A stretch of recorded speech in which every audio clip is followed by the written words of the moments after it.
one thing I wanted to talk about as well. Now we talk about Red Bull and talk about Gamebox. Well, you're still active in the Danish community. You're still casting the Red Bull solo queue, the Red Bull 1v1, whatever they are doing, right?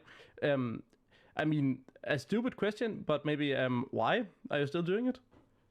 I'm never gonna stop doing that. Working for Red Bull is one of the best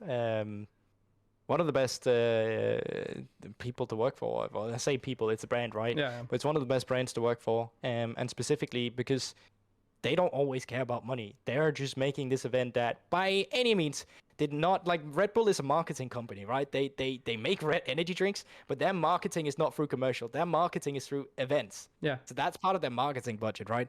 So when they make these League of Legends event, it's marketing, it's a commercial. It doesn't have to like profit. And because of that, we get these insanely sick events at League in a small country like Denmark that doesn't always have the biggest following that we would never have. No one's invested as much into Grassroots in Denmark with these small tournament as Red Bull have. And the people that are working there are absolutely incredible. They'll treat you like a king, and that goes to the players, that goes to the casters, that goes to anyone working there. I also, a lot of my friends that I used to work with for Flames is the same people producing it, so it also gives me a chance to go back to all the people that I've always worked with.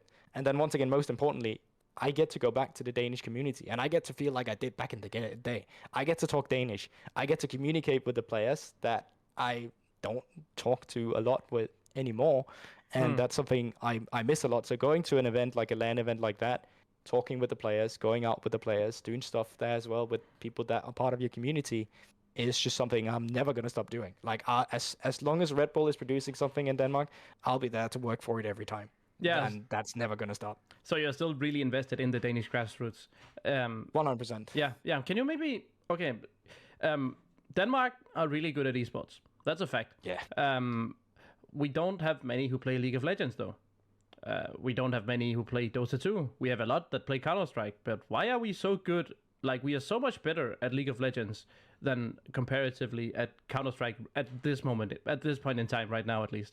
But also historically, you have Froggen, you have Wicked, you have all the old Copenhagen Wolves with Deficio, and you have the Splice that you talk about, and you have all these Danish players, right? That's come through, that's been really great, that's won multiple splits. You have Perks, who was like the best Western player for 2 years straight and 2 back-to-back MSI finals, MSI win and Worlds finals, and I can go on. I mean, why are we so good at esports in Denmark, and especially like League of Legends? So specifically, I'm no expert, right? I don't think that's the right answer, but the theory I've always had has just been the infrastructure. It's really easy to commit to esports in Denmark because of the infrastructure you have. School is free. You can always go back to university for free and get paid for it with SU, of course. Yeah. You take gap years after you're done with your gymnasium, if you go to gymnasium as well. And once again, you can take 2, 3, still go back to university if that's what you want to. There's always a security network. There's always something that just lets you commit. And I just think there's just so much free time. There's so many possibilities for you to just do whatever you want. Like the creative industry is really easy to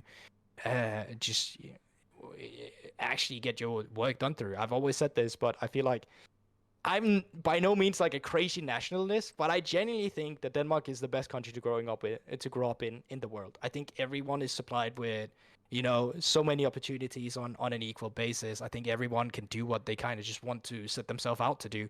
Even me, right, as a caster, that was always why it was easy for me to commit. I could always be like, well, can always just go back to university and study if it all falls through. So let me give this 2 or 3 years. Let's see if it works. If it doesn't, great.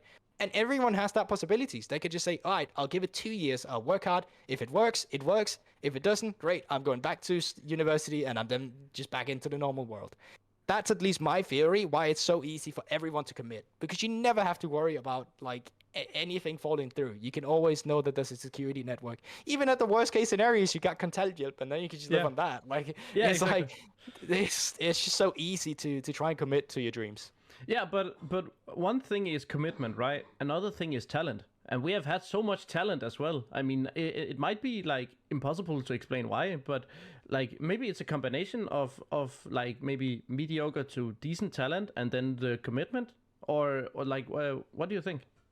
I think it's also just like both the infrastructure set up around computers. Like pretty much every home nowadays will have a computer. Like you won't really see one without it. And even then, you get good internet pretty much all over Denmark too. Like I live in Germany right now. I'm lucky to have an internet where I get 35 ping, right? But most people will have terrible ping or something like that instead, right? They won't really be able to play on it to the same extent. I'm sure there's other regions where you get better ping as well. I once again, I don't have a definitive answer. It's really only guesswork from my side, but I just think that it's not one thing that's making Danes really good at esports. I think it's multiple things that's just allowing them to really just be the best at what they do. Because like even as you said, like we might not have that many in Dota, but we still have a 2-time world champion in Dota, and the one who won the most money. Yeah.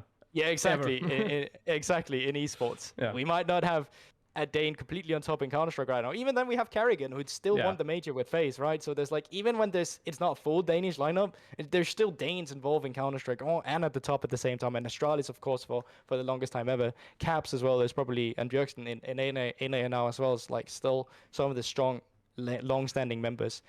I really don't have a one definitive way where I feel like this is why it works. But I mean, I can't complain about it. It's just fucking amazing seeing that we have so many great players all over the world. Yeah, we're just the greatest country in the world. Exactly. Boom. There's not much more to go off from. No.